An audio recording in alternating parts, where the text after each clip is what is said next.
কখনো মুষলধারে কখনো গুড়ি গুড়ি বৃষ্টি। গত 2 দিনের বৃষ্টিতে দেশের বিভিন্ন স্থানে সৃষ্টি হয়েছে জলাবদ্ধতা। বুধবার ভোর থেকে চট্টগ্রামে শুরু হয় বৃষ্টি। এতে নগরীর আগ্রাবাদ সহ বেশ কিছু নিচু এলাকায় জমে যায় পানি। ভোগান্তিতে পড়েন স্কুল কলেজগামী শিক্ষার্থী সহ কর্মজীবী মানুষ। ক্ষতির মুখে পড়ে যানবাহন। সকাল 9টা থেকে 24 ঘন্টায় 55 মিলিমিটার বৃষ্টিপাত রেকর্ড করে আবহাওয়া অধিদপ্তর। বৃষ্টিটা একটু হইলেই আগ্রাবাদ পৌঁছে পানি, এটা ডেভেলপ হওয়া দরকার। সিটি কর্পোরেশন দেখা দরকার। রাস্তা ভাঙ্গা, তারপর অসার লাইনে কাইডে মুডে সব রাস্তা নষ্ট করে দিচ্ছে। ভোর থেকে টানা বৃষ্টিতে ঘণ্টাখানেকের মধ্যে খুলনা শহরের পিটিআই মোড়, রয়্যাল মোড় সহ বেশ কিছু এলাকায় জমে যায় পানি।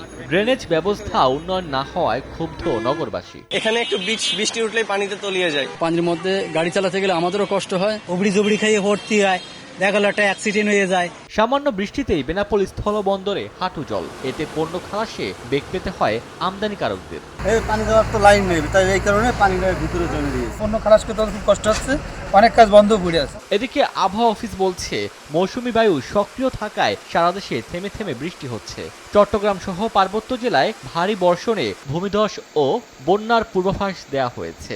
উত্তর বঙ্গোপসাগরে গভীর সঞ্চালনশীল মেঘমালা তৈরি হচ্ছে এবং সাগর খুব উত্তাল অবস্থায় রয়েছে। সেই কারণে সকল সমুদ্র বন্দরসমূহকে, বিশেষ করে চট্টগ্রাম, কক্সবাজার, মংলা ও পায়রা সমুদ্র বন্দরসমূহকে 3 নম্বর স্থানীয় সতর্ক সংকেত দেখিয়ে যেতে বলা হয়েছে এবং সকল মাছধরা নৌকা ও ট্রলারসমূহকে পরবর্তী নির্দেশ না দেওয়া পর্যন্ত উপকূলের কাছাকাছি থেকে সাবধানে চলাচল করতে বলা হয়েছে। বৃষ্টিপাত ঢাকা সহ সারা বাংলাদেশে আরও 2 থেকে 3 দিন অব্যাহত থাকবে। বৈরী আবহাওয়ায় পায়রা বন্দরে 3 নম্বর সতর্ক সংকেত দিয়েছে আবহাওয়া অধিদপ্তর।